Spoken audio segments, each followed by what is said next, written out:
మార్చి 6వ తారీఖున నార్థన్ కర్ణాటక హంపీలో ఒక దారుణం జరిగింది. అక్కడ గ్యాంగ్ రేప్ జరిగింది.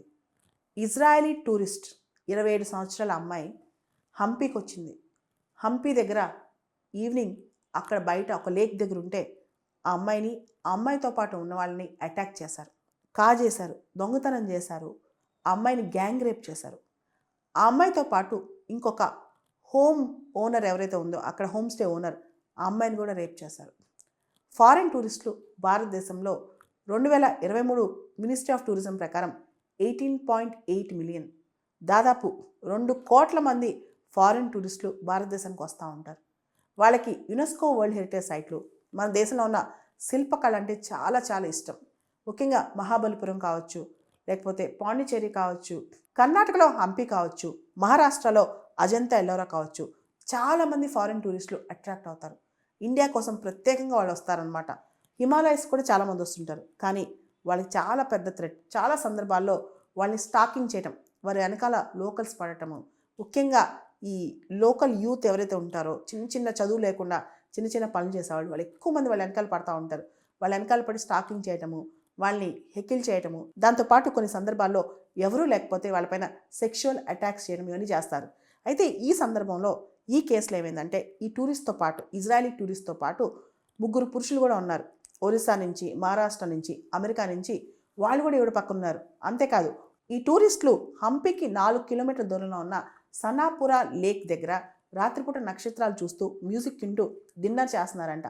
ఆ టైంలో లోకల్స్ 3 వాళ్ళ దగ్గరికి వెళ్ళి వాళ్ళపైన అటాక్ చేసి వాళ్ళ దగ్గర ఉన్న వస్తువులన్నీ తీసుకుని ఈ ఇజ్రాయలీ అమ్మాయిని గ్యాంగ్ రేప్ చేశారంట. దీనిలో భాగంగా ఎవరైతే అడ్డుకున్నారో పక్కనున్న 3 అబ్బాయిలు ఇతర టూరిస్టులు వాళ్ళని పక్కనున్న కెనాల్లోకి తోసేశారు. దానిలో ఒక అబ్బాయి చనిపోయాడంట కూడా. సో ఈ పరిస్థితి చూసి అక్కడున్న టూరిస్టులందరూ, అక్కడ దూరం నుంచి వచ్చిన టూరిస్టులందరూ కూడా వేల సంఖ్యలో హంపి నుంచి వెళ్ళిపోతున్నారంట, మొత్తం ప్యాక్ చేసేసుకుని.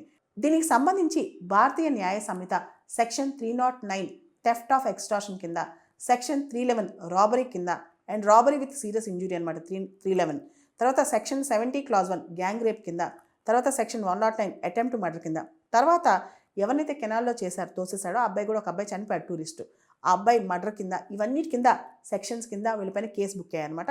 ఈ 3 దొరికారు కూడా. అయితే హంపి చాలా గొప్ప పర్యాటక ప్రాంతం, యునెస్కో వరల్డ్ హెరిటేజ్ సైట్ కూడా. అయితే అక్కడ లోకల్స్ హోమ్ స్టే ఇస్తారు. అంటే అక్కడికి వెళ్ళి హోమ్ స్టేలో ఉండొచ్చు, రోజుకి ఇంత అని కట్టి వాళ్ళే ఫుడ్ కానీ అన్నీ ప్రొవైడ్ చేస్తారు. చాలామంది ఫారెన్ టూరిస్టులు ఈ హోమ్ స్టేస్లో ఉంటారు. అంటే వాళ్ళకి చాలా హోమ్లీ ఫీలింగ్ కూడా అక్కడ కలుగుద్ది. కానీ ఈ హోమ్ స్టేస్ మీద ఎటువంటి రెగ్యులేషన్స్ లేవన్నమాట. కానీ ఈ కేసులో, ఈ ఇజ్రాయలీ టూరిస్ట్ రేప్ కేసులో ఇజ్రాయలీ టూరిస్ట్నే కాదు వీళ్ళతో పాటు ఉన్న ఆ హోమ్ స్టే ఓనర్ని కూడా రేప్ చేశారంట.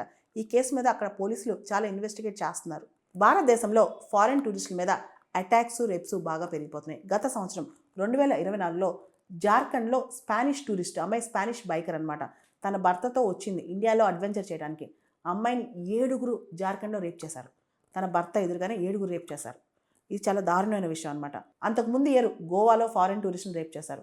తర్వాత ఒక అమ్మాయి కంప్లైంట్ ఇచ్చింది, ఢిల్లీలో హోటల్లో తను రేప్ చేశారని.